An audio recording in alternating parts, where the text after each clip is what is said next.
right, we'll convene with the meeting. We have the Borough Manager's Report. Cash receipts in the current fund account for the period July 1 to July 31 were $382,173.61. Cash disbursements in the current fund account for the month of July totaled $1,409,719.44. The cash balance in the current fund account as of this period totaled $11,858,040.48. Cash receipts in the water utility account for the period of July 1 to July 31 were $324,439.90.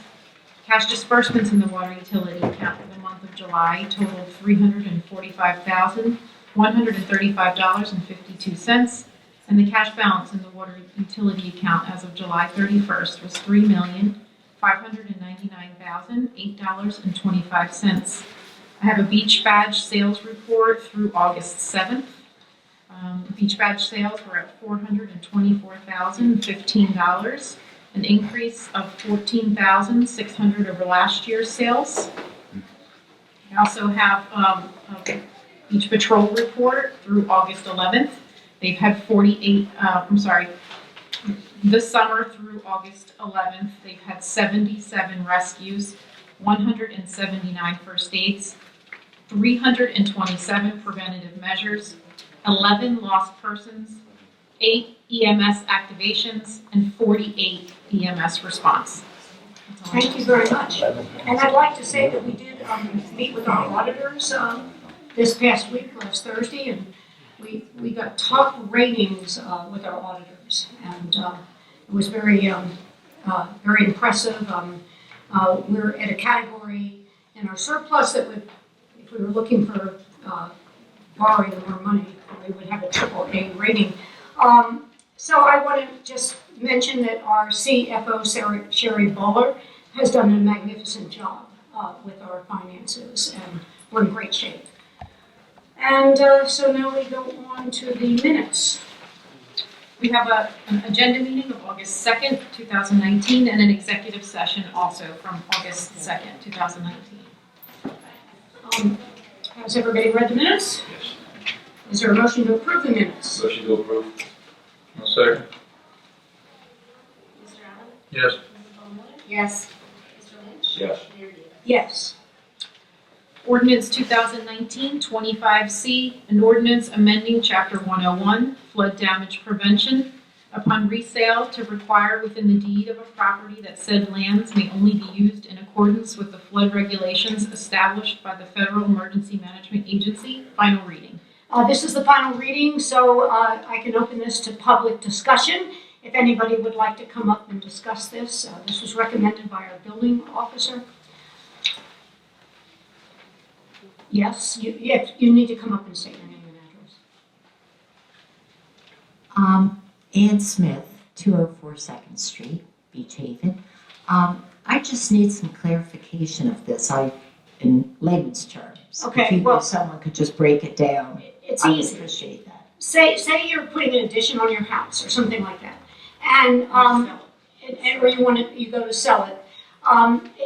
If you had restrictions on your deed, such as let's say you were told you can't have a apartment on your ground level floor, okay? That has to be noted in there. So that's all that's doing. It's just in other words, in the past, people have had these restrictions, but they haven't necessarily been clearly noted. And so this will be noted, so it'll go forward if the property is sold again. So it basically, when you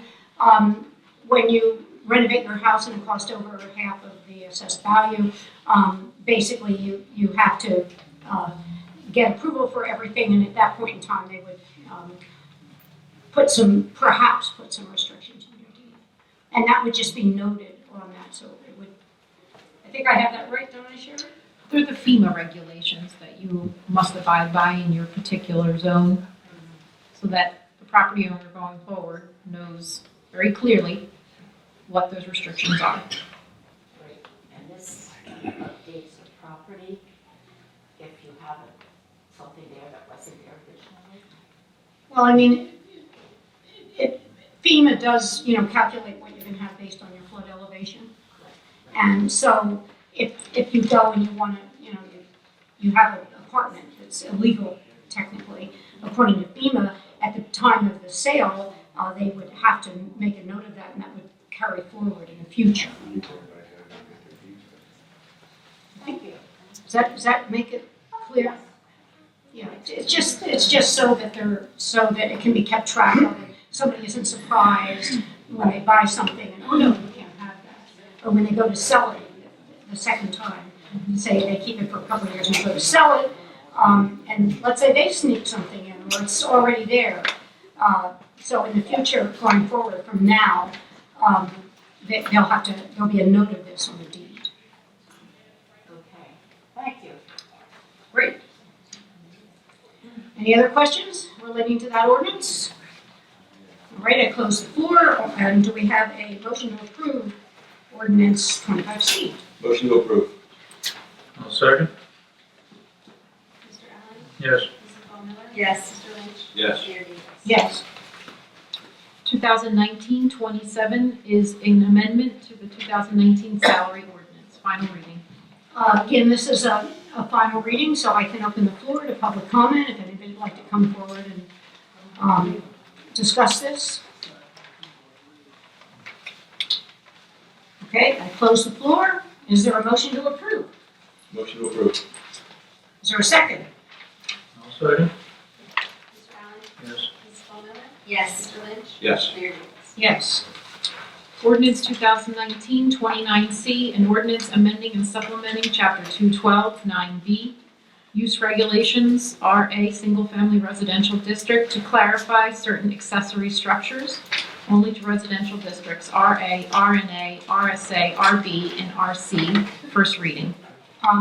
This isn't open to the public since it's first reading. Do I have a motion to approve ordinance 29C? Motion to approve. Second. Mr. Allen? Yes. Mrs. Ball Miller? Yes. Mr. Lynch? Yes. Mayor Davis? Yes. 2019-30C, an ordinance amending and supplementing Chapter 212, 20H, General Regulations to clarify the height requirements for lots adjacent to the Beach Dune Protective Facility. First reading. Again, it's a first reading, so it's not open for public discussion. Is there a motion to approve? Motion to approve. I'll second. Mr. Allen? Yes. Mrs. Ball Miller? Yes. Mr. Lynch? Yes. Mayor Davis? Yes. All matters listed under item consent agenda are considered to be routine by the municipal council and will be enacted by one motion in the form listed. Any items requiring expenditure are supported by a certification of availability of funds, and any item requiring discussion will be removed from the consent agenda and discussed separately. All consent agenda items will be reflected in full in the minutes. Resolution 176, authorizing the submission of raffle application number 12. 177, refunding payments for garbage and recycling cans. 178, authorizing the submission of a grant application and execution of a grant agreement with the New Jersey Department of Transportation for the 2020 road improvement project, 8th Street and Delaware Avenue. 179, returning street opening bonds. 183 is amending Resolution 100, 2019. 184 is authorizing the return of park bonds. 185 is returning piling bonds. 188, approving an amendment to the 2019 Ocean County Schedule C agreement. 189, extending the due date for third quarter 2019 taxes. 190 is approving the membership to the Beach Haven Volunteer Fire Company. 191 is also approving membership to the Beach Haven Volunteer Fire Company. Why are there two of the same when they're the same people? What number? 90 and 91. Just do 190. So we'll remove 191. We had them both on one instead of separated. So we'll remove 191. 192 is amending Resolution 187, 2019. 193 is a resolution authorizing a settlement agreement with Maureen H. Kastner and Lisa H. Suddiff. 194 is awarding a contract to Sodon's Electric Inc. for the Veterans Park Lighting Project. 195 is a return of dumpster bond. And 196 is appointing Class 2 officers and giving them permission to attend the Would anybody on council like to remove any of these resolutions for further discussion? No, so therefore do I have a motion to approve all of these resolutions? Motion to approve. I'll second. Mr. Allen? Yes. Mrs. Bowman? Yes. Mr. Lynch? Yes. Mayor Davis? Yes. The bill list this evening in the amount of $4,254,882.53. This is a very high bill, but one of it goes towards the fire company, there's a school tax, I mean, it's a tax to the county, County tax. you know, it's huge. Is there anybody that has any questions that they would like to? Yeah, I'd like to ask a couple of questions. Number one is it says flagpole library, $2,900. What is For replacement. They're replacement, replacement. $2,900? And they are expensive, I question that myself, I question my husband. There's one down here, it says Basketball Products International, I guess. It says cable basketball, $124.20. It was a small amount, wasn't it? It's down on the front page. It says Yeah. basketball products. So, Easy Glide, and that cable's basketball. it's for the basketball, then, of course. The courts. Okay. Beach Haven hydrant rental, $8,000. There is a rental fee that we pay to the water department. That fee comes from our working budget into their water utility budget. Okay. So we're doing three. Anybody else? All right, is there a motion to approve the bills? Motion to approve? Is there a second? Second. Mr. Allen? Yes. Mrs. Bowman? Yes. Mr. Lynch? Yes. Mayor Davis? Yes. Okay, now we come to public comment. I know a lot of you are probably here because Chris Berman was going to present his final architectural plans. He asked to be postponed to the end of the month because he wants to get some more information. He wants to meet with the Architectural Review Committee before he presents these final plans. So that is postponed, so he is not here. But you're welcome to come up and talk about anything you want to come up and talk about. So if you come up, please state your name and address.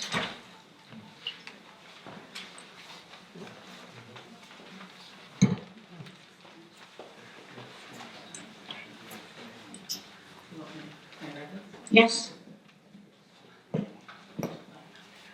Hi, how are you? My name is Kim Strong.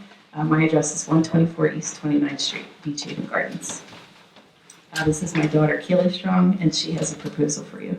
Now, you have to remember that Beach Haven Gardens isn't part of Beach Haven, right? Yes. Okay. But we're going to benefit Beach Haven. Okay. Hi, my name is Keely Strong, and I am a cadet Girl Scout from Troop 402 in Downingtown, Pennsylvania. I spend my summers at my grandparents' house in Beach Haven Gardens. I would like to earn my Silver Award for Girl Scouts. This is the highest award a cadet Girl Scout can achieve. As a cadet, you need to complete 50 hours toward a Silver Award project, which lets a cadet Girl Scout lead and organize a sustainable project that benefits the community. For my Silver Award project, I would like to propose building a free library in Kindness Rock Garden in the Children's Park at the Bay on Taylor Avenue. A free library is a library box where people in the community can take, trade, and donate children's books. This benefits the community by providing a place to donate old books, trade in the books they have read, and take a book to enjoy. A Kindness Rock Garden would consist of a path leading up to the free library, which it would be filled with colorful rocks with kindness sayings. People can take the rocks to enjoy and spread their kindness. I plan to work with local businesses to ask for help with donations for the project. I would like to have this completed by early next summer, June 2020. I have included a few pictures of possible ideas for my free library and rock garden. Please let me know if you have any questions. Thank you for allowing me to present my idea. Thank you. I've been to towns where they've had these free libraries, and they're lovely. It's a really nice, idea, and I've seen them, a lot of towns have many of them. Some people actually put them in front of their houses. So I really look forward to hearing more about what we want to do. So maybe you could come in and talk to some of us and get an idea of what these look like. And I think Taylor Avenue down by the park there is a great place to start. And maybe this could set a trend and we could have more than one. Thank you. Thank you. Thanks for having us. You're welcome. All right, who wants to come next? All right. Good evening. My name is Joanna Orlando with Monswell South Bay Avenue, Beach Haven. And this is Could you sit a little closer to the microphone because I trouble Okay. My name is Joanna Orlando. I live at 912 South Bay, Beach Haven. Okay. And my question is about the beach accesses. You know, I see a lot of elderly struggle, and I just was wondering, the plans or something, Well, beach access or? we really work hard to keep these beach accesses open. It's a huge amount of work for Public Works because every time it rains really hard, it washes, the sand washes out and so forth. We've also been trying to put handicap railings up along them. I actually told one woman who called me, she just to hold on to the fencing as they go up. And she said it gave her splinters, and I suggested she wear her garden gloves. We have put a handicap railing on her street. We're doing this, we're doing it throughout the town. We just don't have it in the budget to do every street all at once. Yeah, I understand. But the other thing we do have is for elderly people, there's a phone number they can call the lifeguards, and they will take them in a gator down to where they want to go on the beach. They'll ride them up the dune and down the dune, and then when they're ready to go home, they just have to call the same number, and they'll pick them up and take them up and over the dune. So we do have that service. I know we do, and it gets a little challenging. It gets a little busy in the season, but I get it. And you guys are doing a great job. It has nothing to do with that. It's just, I'm just wondering, is there any way that we have a fee to go to these beaches? Well, we do try to utilize the beach badge money all the beach money goes to the maintenance of the beaches, which are raked every day, and the guards and the safety factors relating to the beaches. Also, we're pretty conscientious about trying to plant shrubs that are native on the west side of the dunes. We do know that this does create a problem for people. It's difficult. And we can address this and try to come up with a better solution. I think the railings really do help. They do help. And if we have them on more beaches, and I don't even know how many beaches we have these on now. I know we have them on the beaches that are more heavily used, or where people have called us and said, I can't get up on the beach, and so we sort of prioritize the railings based on how many people call. So you're at 9, are you 9? I'm on Chatsworth.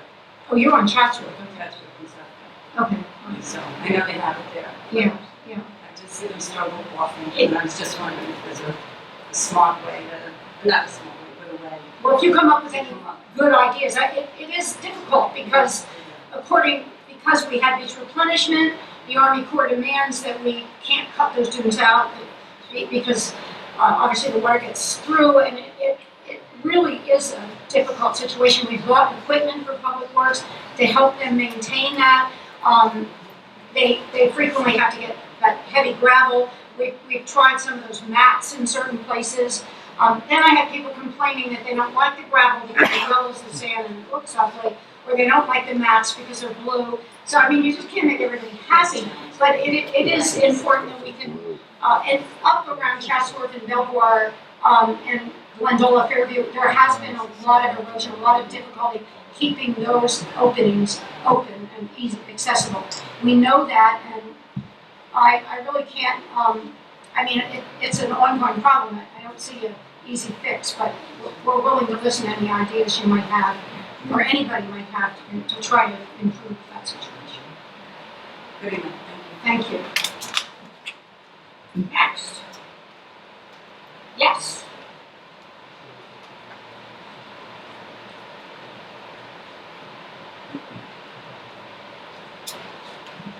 Jay Cranmer, 509A Dock Road. A question and a comment. The question is, we have a noise ordinance, I think it's chapter 134. Does that apply to restaurants, taverns, and nightclubs? Yes, it does. Well, I would then ask that it please be enforced. Where I live, I'm next to Gordon Betty's, and when they have team nights, you can plan on staying awake until about 2:30 in the morning. The bass music from that place is as bad, if not worse than worse to catch. It sounds like it's in your bedroom. And I read the ordinance this morning. It says at 100 feet from the property, you should be fairly audible. And well, guess what? If I can hear it in my bedroom more than 100 feet away, it's a lot more than audible. So I would like to ask you to start enforcing it. When I had my new restaurant approved, I was told, be careful of the noise, make sure you comply with the noise ordinance, and I believe that we do. The other issue I have is that when that place lets out, at 1, 2 in the morning, the young people coming down 2nd Street and Dock Road, we can't repeat the obscenities that they holler and scream, and it goes on until 2 and 2:30. I don't know why either the establishment couldn't put security out on both streets and enforce quiet ordinances, or have the police put people out there and actively enforce it. It is preposterous. I've talked to other residents near me, and they have the same problems. They don't know how to get it solved. We tolerated it with the Cats, and now we've got the same problem with Gordon Betty's. It's a great attraction to the town. They're doing great business, but please contain the noise and monitor the people leaving. It's ridiculous. I don't like to stay awake till 2:30. Thank you. I agree. I think, well, too bad you didn't speak with it. We have no police officers in here, but I live in a noisy area too, and it has gotten better. So we will talk to the chief about William Barris, 100 Northwest Beach Haven. I guess it is his bedroom. He bought a home in the Marine Commercial District right next door to the longest nightclub in this community. I'm not sure what we're supposed to do about that. Thank you. Yes. This comment, the Well, ordinance. please come up to the. The ordinance is specific about the amount of noise that can be generated. I bought a home that is a permitted use in the Marine Commercial District. There are other homes in the permitted Marine Commercial District. The noise ordinance doesn't have exceptions because the place has been here for 40 years, or because they want to pack the place with more people and make more noise. The noise ordinance is absolute. I'm asking you to please enforce it. Thank you. Anybody else like to come up and speak? No, I have somebody in the here.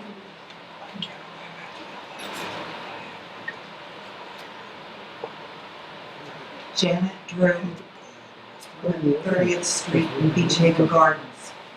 Who knew my neighbor was already here? Anyway, I'm coming about the hotel. I know that he's not here, but this was the meeting I came to say that there was gridlock at 7 o'clock tonight, just coming to this meeting.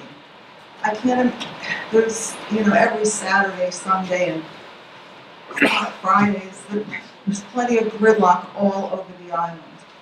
The July storms and traffic, new norm in the Sandpaper a couple of weeks ago.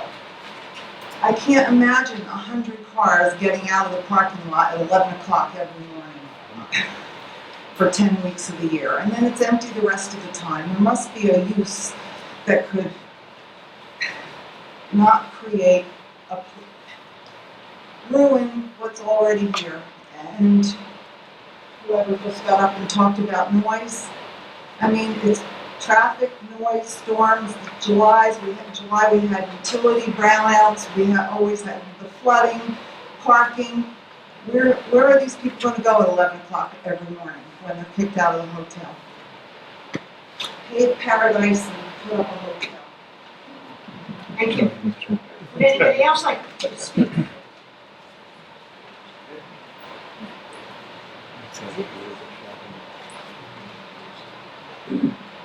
John Harvey, 211 Second Street, and a question, just an ordinance question, the parking ordinance. And I believe today, correct me if I'm wrong, that it's based on square footage regardless of use of the facility. And Nancy, I think it was changed in 2013, so if you could explain some of the rationale, and then I'd ask the other council members if you believe that approach to parking regulation is effective in today's world of development, not just Morrison's, but there's going to be other properties along the boulevard that are going to be developed. So just the rationale behind it, and then a comment on whether you think it's an effective method of managing parking in the borough. I mean, I can answer that, and anybody else wants to chip in, but I remember I was not on council for a long time when that got changed. And it was a recommendation made by our engineer, Frank Little. He did a study of the town.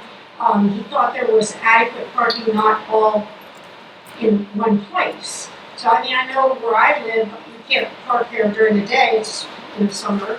But at night, I can usually park my car, there's usually some empty spots.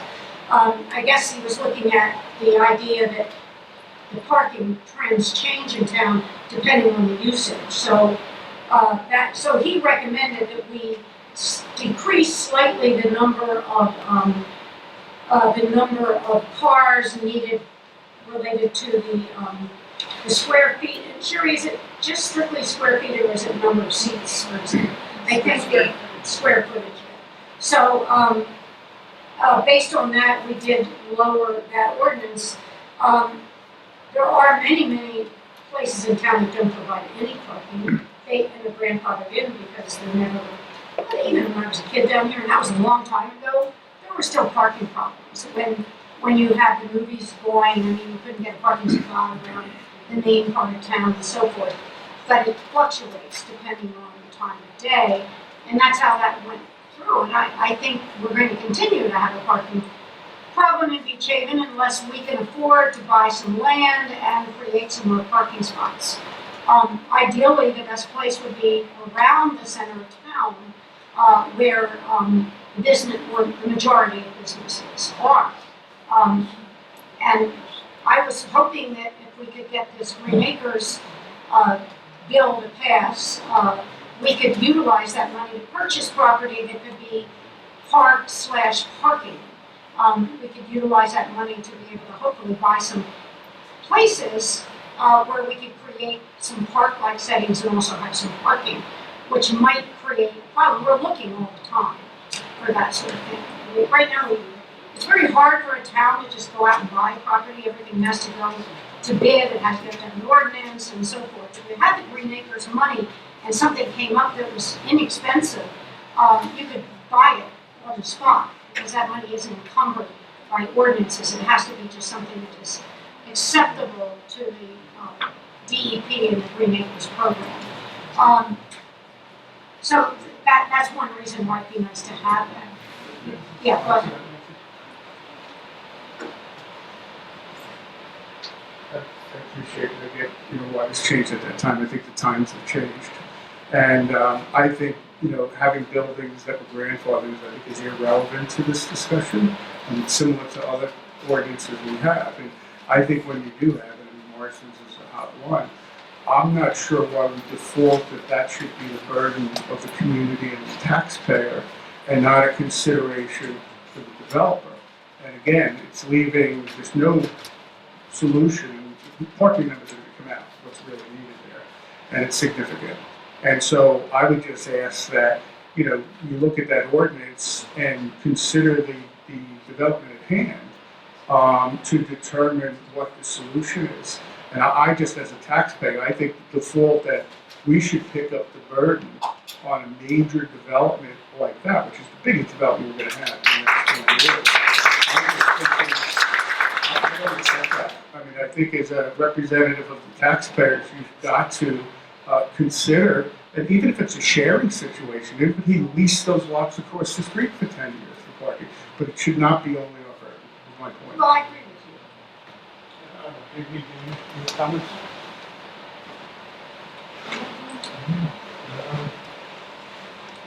Driving around, it's easy to see that parking is on and that's not only down there, but all over town. I mean, try going to the Eagles hockey game, you go park 2 blocks away. Try to find a spot down, you know, by Morrison's now. You might probably easier to ride the bike. It's a problem everywhere. I think the ordinance is 600 square feet per parking spot since 2013. So a lot of development has happened underneath that. So at this point going forward, what do you do? I mean, it used to be based on bar stools or barber chairs or boat slips, or, you know, it was a long, you know, every business had their own requirements they had to, adhere to. So I think it is a problem in town. It's always going to be a problem in town. It always has been a problem in town. So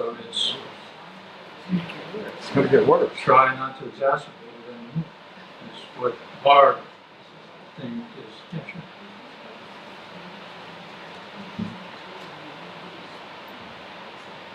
Dog access Fifth Street. It's not strictly a commercial area. I mean, I have a house across the street from me that has 10 cars there. I mean, I have a 2,000 square foot house. It's residential. I have a lot of 2 parking spaces.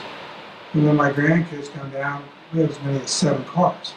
So it's not just the commercial area. Your residential properties are creating parking problems. It's everywhere. Yeah. It's everywhere. And I think you need to think about a transportation approach. And I mentioned at the last meeting, and that is, I think there should be a Beach Haven shuttle that really goes through, just like having Cape May, which just takes cars, people up, picks them up from Atlantic Avenue, drives them down the boulevard, takes them to the restaurants, takes them back, and drives back and forth, so that people aren't using their cars. And you run the shuttle, and maybe that would be supported by the businesses in terms of sponsoring a shuttle. You know, where the shuttle goes up and down the island, but I think we could just have a single loop that goes through Beach Haven, whether it's 1 vehicle or 2 vehicles, or whether it runs. I think that you've got to get the cars. The cars are there; they're not going to go away. You got to get the cars off the road. And yeah, we walk in our family, or we use bicycles most of the time. And if somebody goes out for dinner, we take the 1 car that's in the driveway, we leave the other 6 cars parked, and we drive that person to the restaurant. But it'd be nice if we just had a shuttle loop through our town. I think it's a transportation problem, not just a parking problem. And I think we need to come up with transportation solutions. And I think you could probably get the commercial districts and the businesses in town that would support a shuttle that would just loop through Beach Haven and run it from, you know, maybe 10 o'clock in the morning until 11 o'clock at night, when most of the restaurants should be shutting down. And so I think it needs a different approach. The cars are going to be there. I mean, I have 7 cars, sometimes I'll have 8 cars in my house, and I have a 2,000 square foot house. These people across the street, like I said, 10 cars on this weekend. So, and our neighbors, when they have weekends, they're packed with cars. So I think you need to come up with a transportation solution, not just a parking solution. Thank you.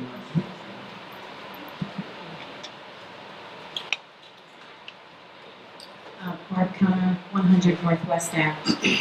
There are a few things that are going through my mind. I wish I had something to write them down. I'd like to just touch on Jay's comment on the noise. I live right at the corner of Center and West. Noise is a problem everywhere in town. I think everyone that has a house here in Beach Haven would say that they have to tolerate a certain level of noise during the summer months. This is where our bread is buttered. We have a ton of people here in the summertime. The traffic is crazy. The bikers riding up and down the streets, it's crazy. The strollers, the walkers, everything. All of us could probably talk about near misses that we see on a daily basis in town. Quite honestly, I'm really surprised that there aren't more injuries and accidents.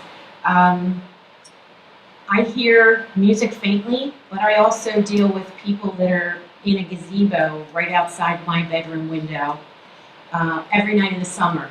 And they're laughing, and sometimes they're cursing, and they're usually just having a good time, and then they move on.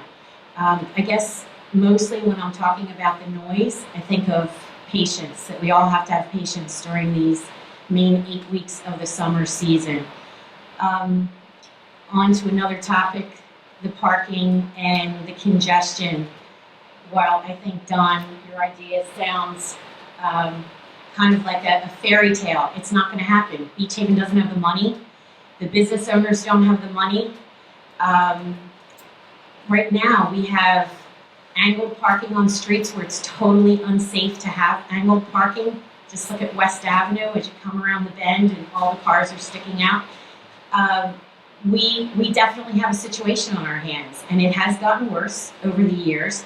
And now we're going to add this new facility, and I'm not objecting to Morrison's project. I'm just saying, please be careful what you approve. This is not a 10 or 20 year improvement. This is for 100 years.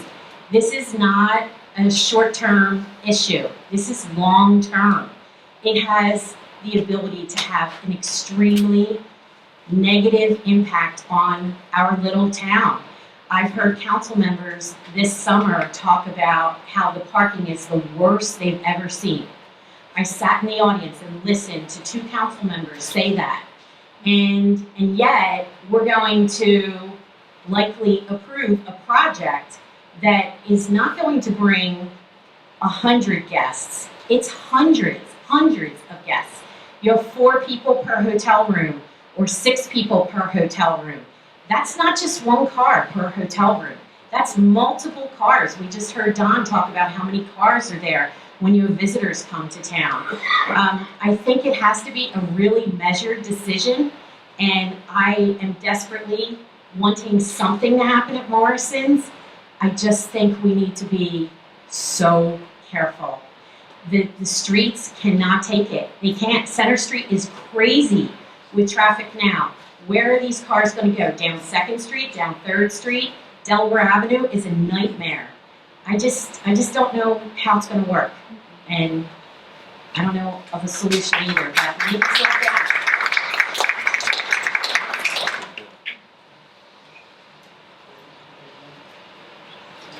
Christine Henderson Copy, 509 Center Street. Echoing all of what you just said, I've seen so many near misses with strollers, bikes, little kids flying out. Yes, that may always happen, but with the angled parking, there is just nowhere. My parents are on 3rd Street. They cannot even park in front of their own house anymore. And that's an issue when you're 84 and 86 years old.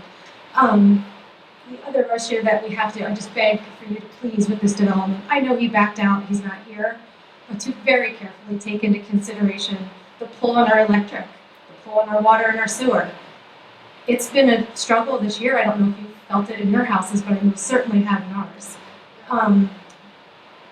A project of that size has a huge impact on our environment.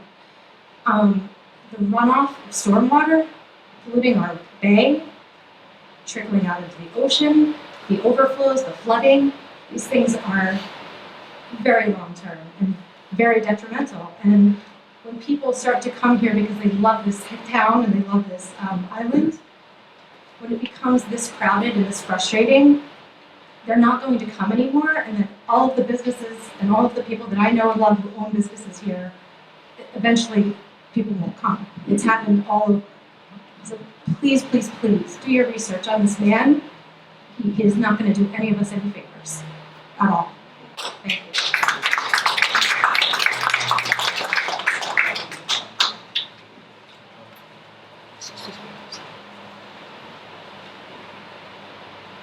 Hi, Melanie Magaziner, Bird and Betty's, Blackwell, Parker's Garage.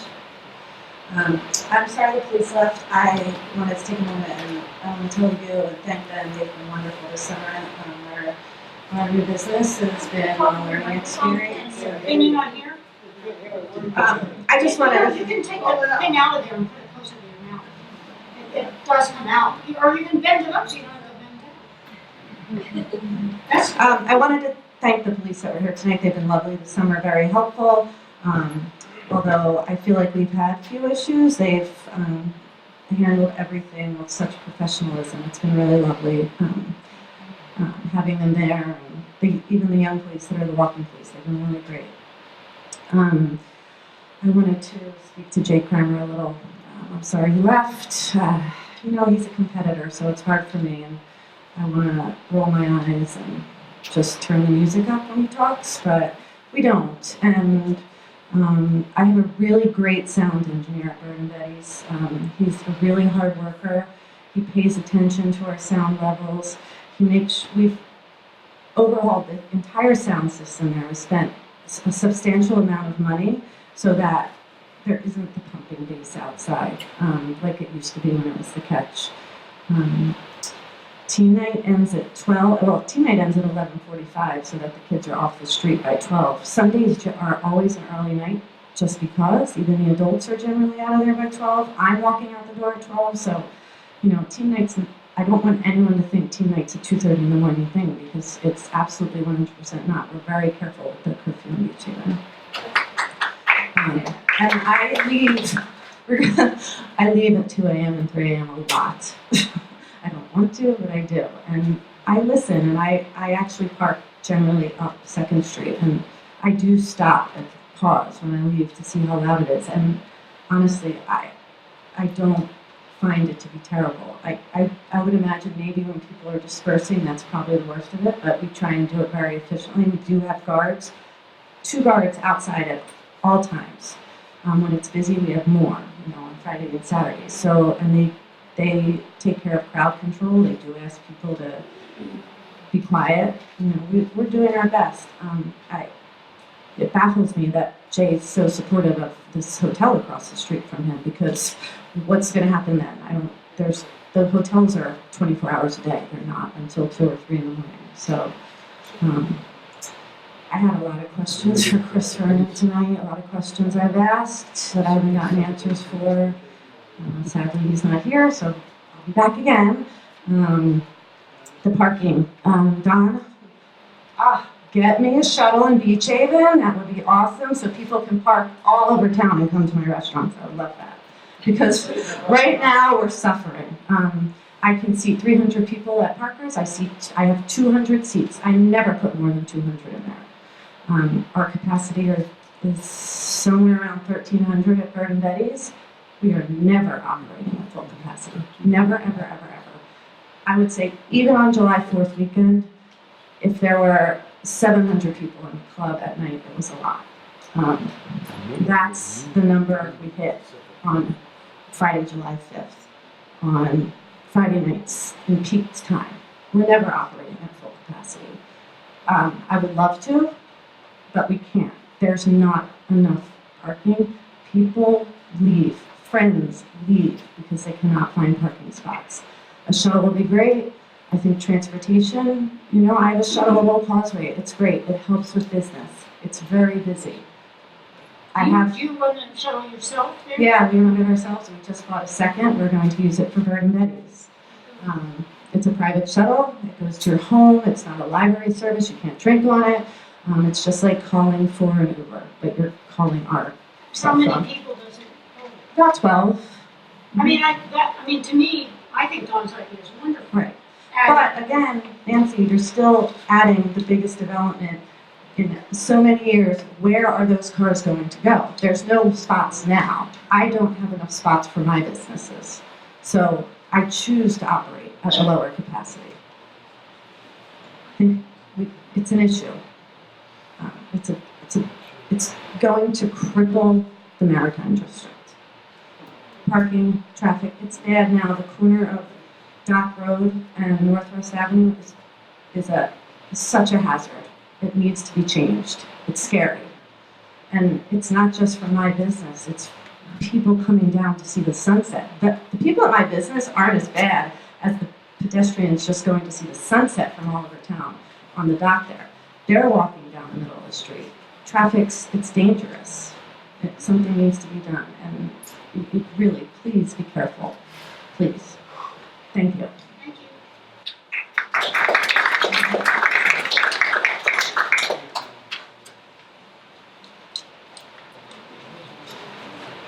Scott Cunningham, 6th Street.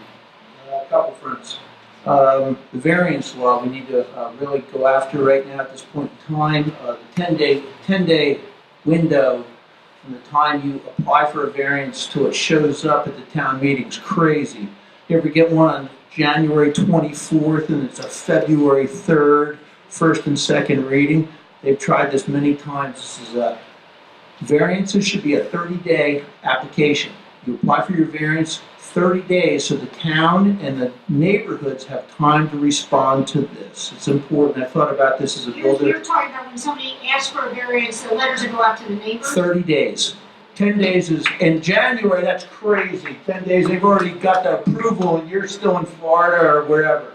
I'm not going to take time anymore on that. As a taxpayer, we're going to build something in Morrison's. We obviously know that.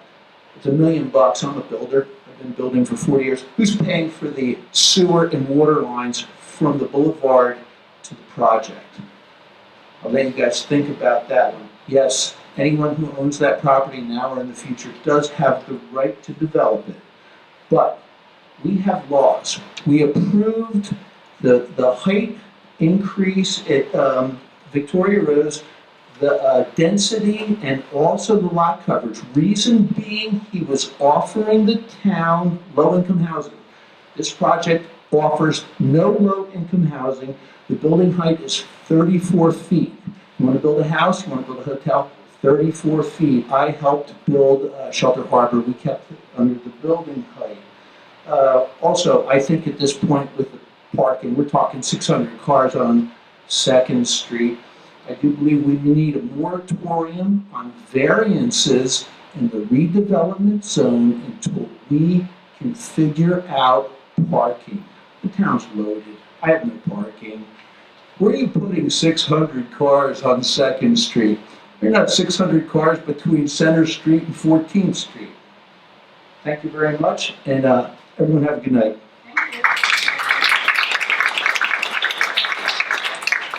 Yes. Okay. Ann Smith, 204 2nd Street. I think Mrs. Magaziner hit the nail on the head. If you have a business like that, and she does run a great shuttle on the mainland, I think the businesses should take responsibility for transporting people like that. That's a great idea, but not the taxpayer. And I have a lot invested in this town. My husband and I, together, over 100 years living here year-round. And Mr. Vernon, he's going to have a big investment if he gets his way, but I don't think the majority is going to gain from it. A small portion will gain from it. So I too am asking our council here to slow down and think about what's going on, because it really will impact our future.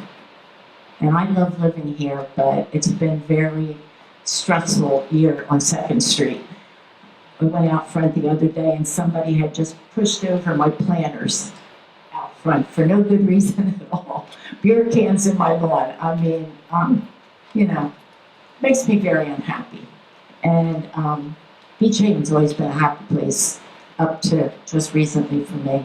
So please really give things a lot of thought on these new projects that are coming up, okay? Thank you.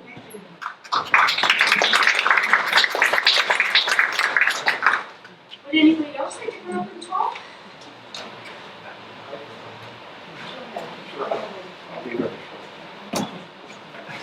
Okay. I'm Protocol of 3rd Street. I got here late, so if anybody brought this up, I apologize for being late. But has anybody talked about, if the hotel were to get built or whatever, has anybody talked about the amount of people a 100-room hotel would bring to the beach? Because our beaches are very, very thin. Okay, and if you're on the beach on Thursday, the water came up almost to the dunes. So I don't know, 400 people, what's that? Another 400 rooms, another 800 people on that beach on 2nd or 3rd Street. You're just not going to fit. And the beaches are our commodity. It's Beach Haven, it's not Hotel Haven. If we start, overcrowding our beaches, we're going to be in big, big trouble. So that's the part that I just wanted to add. Thank you.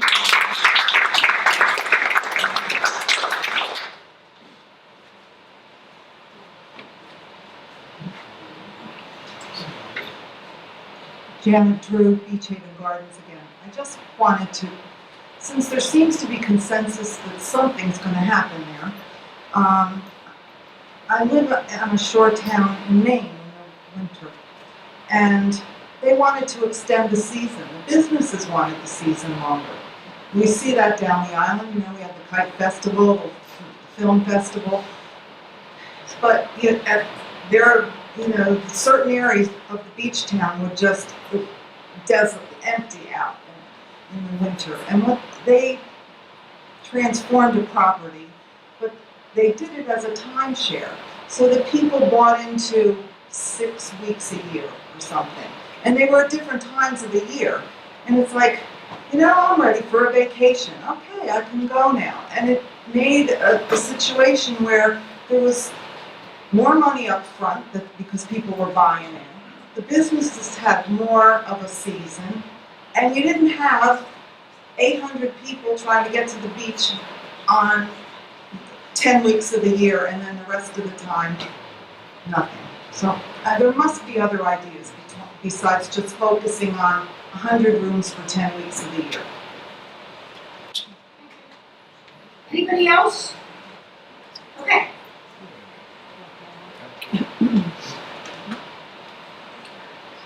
Tall. Good evening. My name is Britta Wenzel, and I live in the borough of Lavallette, but I'm the executive director for Save Barnegat Bay. And I came out tonight to give a proposal, so I'm sorry that the gentleman isn't here to propose.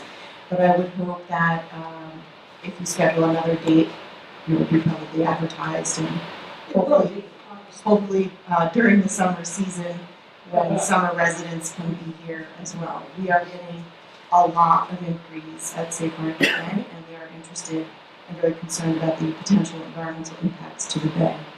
And just to let you know, if you're not aware, there are similar large development proposals in the Northern Bay happening.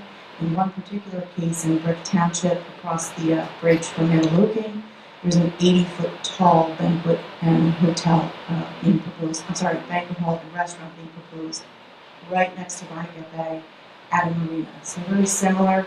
As we start to run out of space, we start to go higher and bigger. So we're very concerned about the potential impacts of the bay. And secondly, I wanted to let you know that we're going to be hosting a conference in October about the Barnegat Bay. Ironically, it's going to be held at the mainland, Holiday Inn. So, you know, we're not against business. So we are a local organization. We're 48 years old, and we're supported by local people and businesses. But we would like to invite you to that conference. It's 3 days long. October 22nd, 23rd, and 24th. And you'll be receiving some information shortly. The first day is focused on the law enforcement community. So that would be your police department, code enforcement, but a lot of Marine police and also DEP officials will be there. The second day is focused on municipal officials and appointed officials. Hopefully you'll join us that day. And the third day is engaging youth and nonprofit organizations. So we hope that you'll participate. Thank you. Thank you.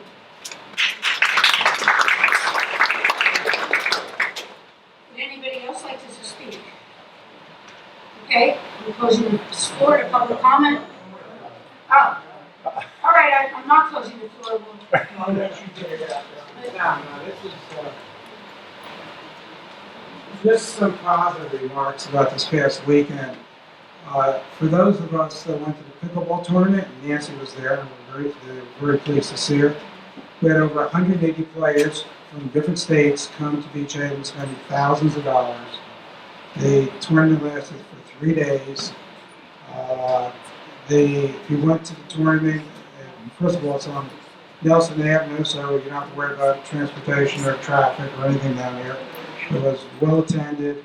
If you went to the tournament, you would have seen a well-run tournament with people 2 and 3 deep right around the entire arena, rink there. One day, I was there substituting for my granddaughter, couldn't make it one day to check people in. We had over 85 people come on Thursday before the tournament. They ask you again, it's a great event. I mean, chicks, we had a couple $1,000s on merchandise that they bought from them and they sold. They're gonna be approaching Nancy and the council in terms of what charity you guys want them to donate anything they need from the tournament to. So again, pickleball's alive, it's booming in Beach Haven, and hope you guys still consider the possibility of additional courts down there, because they're all hoping and praying that that happens. Because when you get 85 people there, you have to wait half hour, 45 minutes just to get on the court. So it was a real positive event this weekend, and it's a positive news. And again, everybody made a lot of money, and the town made a lot of money, and rooms were filled, and people bought stuff.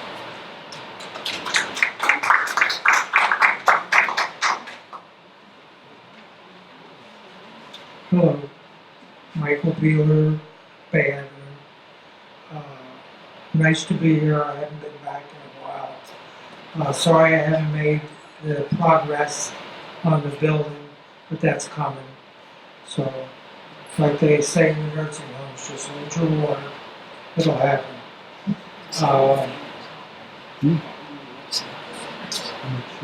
He said he's coming with a proposal. Vernon's coming with a proposal, not a conceptual plan. He's coming with his architectural renderings of what he wants to do. So it's still a You concept. already got the proposal. Okay? Okay, I've said it before, this is a bad idea. This town is holding on for dear life to be called a small town. It's holding on for dear life to feel like a small town. I think you're barking up the wrong tree with this. And if you let this happen, it'll rest on your shoulders. All of you. It's not good. And come election time, we'll let you know how disappointed we are. Okay? That's how I feel. It's good we did the plastic bag thing, but I don't hear anything else about moving ahead. Straws, stirs, plastic utensils. Now, this is the first time I've been down in a while. Picked all of those up this afternoon. Straws, plastic utensils, all over the place. And if I'm just picking it up in a short area, it's all over town. We need to move ahead because our aquatic life depends on it. And our environment is screaming for help.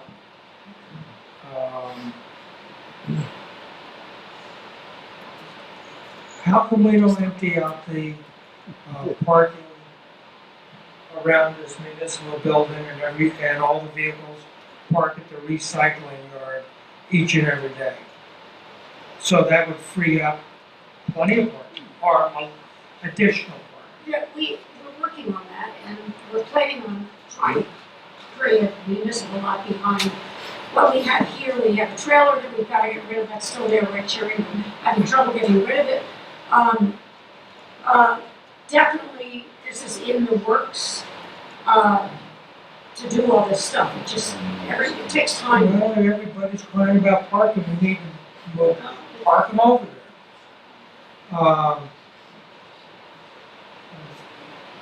How's the community garden? Great.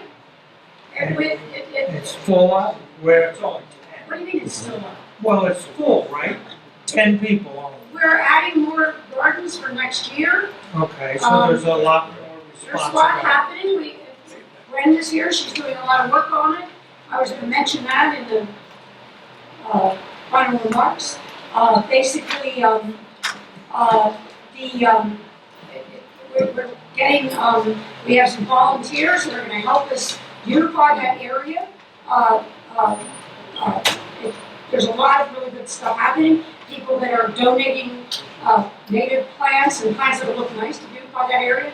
We got a grant for it, Michael, to help with some of it, so it's moving along. We had a composting seminar down there for people that want to learn how to compost, so there's a lot of good things happening.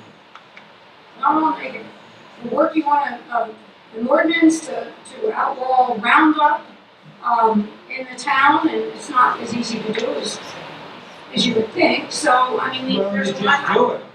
It gets a little more complicated than that, but anyway.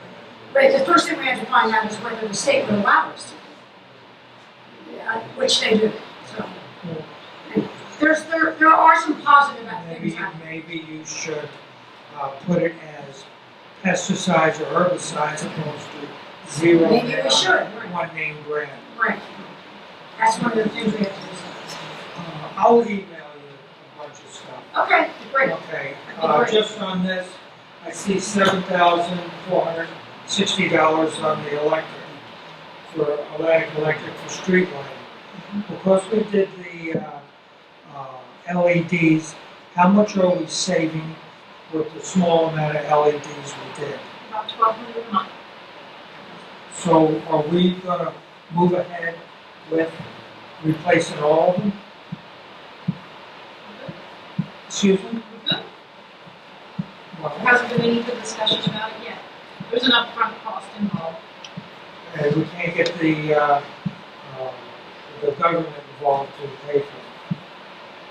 We're trying to use as many grants as we can to get things done. It's not like we're just throwing money at us. Here's We work why to do it. I'm really interested in $838 for toilet paper. That's not a month, right? We need a new diet change. Is that a year?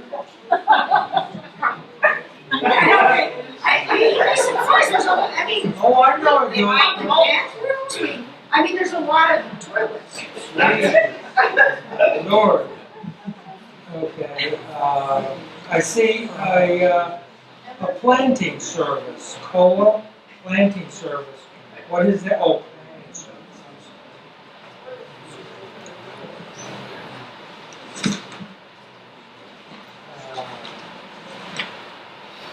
I think that's about it.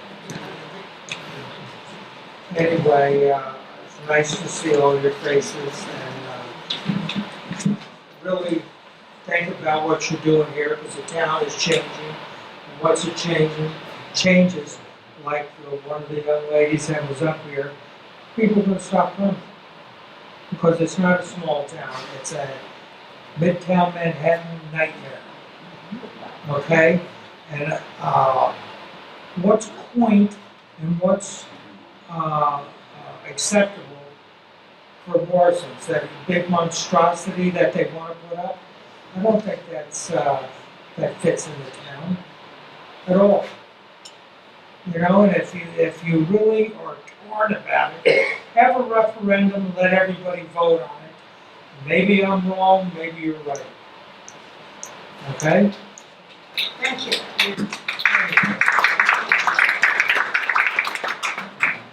All right, anybody else? Okay. Stan Hales, I live in Galloway, New Jersey. I'm here as director of the Barnegat Bay Partnership. Some people might call it Manahawkin Bay North, I guess, but I'll stick to Barnegat Bay. I just want to thank everybody for coming out tonight and speaking.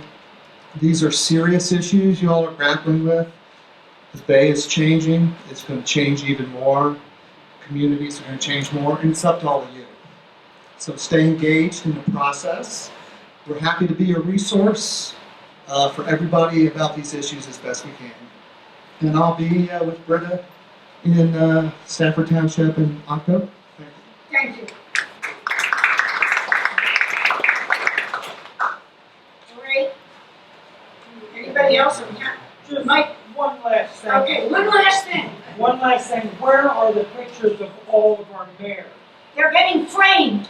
How long does it take? Wait, it's expensive, so it actually is happening. So by next year they'll be here. They've been restored and copied and documented. Are we keeping the black and white, Yes. and white? Black and white. Yes. I want to be black and white. Well, they, Or gray. they are going to be They black. are going to be up on the walls here. Definitely. I'm serious. We just don't have enough staff to get everything done as fast as you'd like it to get done. I'm not in a big rush. Yeah. It's hard. And we have to go out to bid for everything, and it costs money, and da. Okay, anybody else? All right.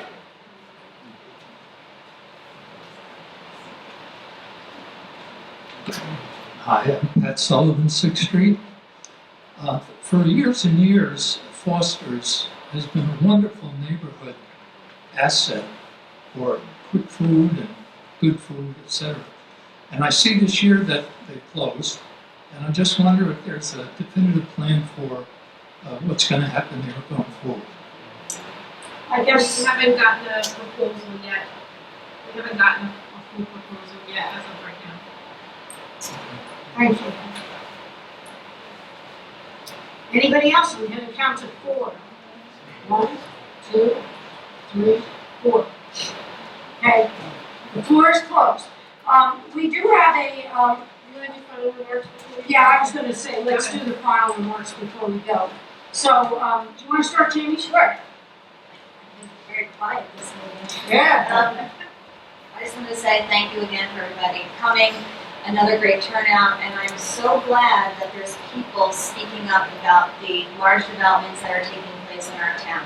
Because it is your town, and it's very important that we take responsibility for these large developments. I'm ecstatic that State Barnegat Bay, now called Barnegat Bay Partnership, correct? 2 groups. Oh, these are 2 separate groups. Perfect. And I'm asking you to please come back to the next meeting because I'm going to need your help because I feel that large developments on any of the Barnegat Bay, whether it be Barnegat Bay North, Manawauken Bay, or Little Egg Harbor Bay, which is our bay, is going to be catastrophic to anything in the bay as far as more people, more pollution, more non-point source pollution, and I am very concerned of what's going to happen, especially in the Little Egg portion of the Barnegat Bay. We had like a little increase of seagrasses and an increase in shellfish restoration. We're putting all these projects, and then we have large development, which we need to be sustainable about. Very important. And I also wanted to pick your brain as well as I started to read about, it's called ALAN, Artificial Light at Night Syndrome. And what is happening is with these bright lights now, they're pretty much messing with the diurnal and the nocturnal fishing and the macroinvertebrates and everything living on the bottom, and that's a big concern because huge developments on the bay are going to be bright 24 hours a day. So that is also a big concern that I have questions about for any developer that wants to develop on our small bay. And there's only 2 ways in, or 3 ways in Barnegat Bay, and that's also a concern too. And it takes 30 days to make a full circle. So I'm asking you to please come back because I'm going to need some support when I start asking these difficult questions. It would be great to have some support for that. And as far as the parking, I didn't think in 2013 that I would never thought that we were going to be approving large developments 6 years from 2013. So I think that has a lot to do with the parking problem is if we're moving forward with large developments, we have to really consider the parking, and it is a problem. And I am very nervous about the traffic. I have a daughter, and she plays on Dock Road, and she plays on Center Street, she plays on 2nd Street, and a third of the Beach Haven School plays down there as well. And that's very concerning for me and all the children that live down there as well. So I am listening, and moving forward with any development is, at this point for me, very difficult to even consider.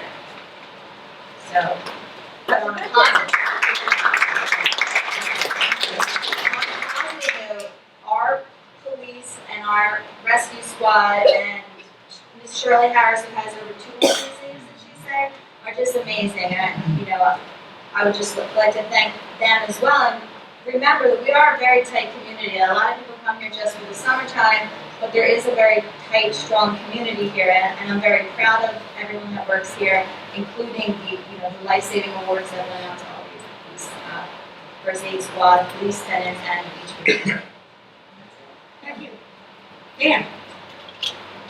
I'd like to second what Amy said about the first responders that were honored tonight. I think they do a job that goes large and put without recognition most every night. They're doing great things to help protect all of us. As far as the Morrison's project, keep looking around, I run around town, go to the Circle, with my kids, and I can't remember seeing so much traffic in town. So I'm really, really curious to see what the traffic study is going to yield. As far as the parking problem and the transportation, the shuttles are a great idea.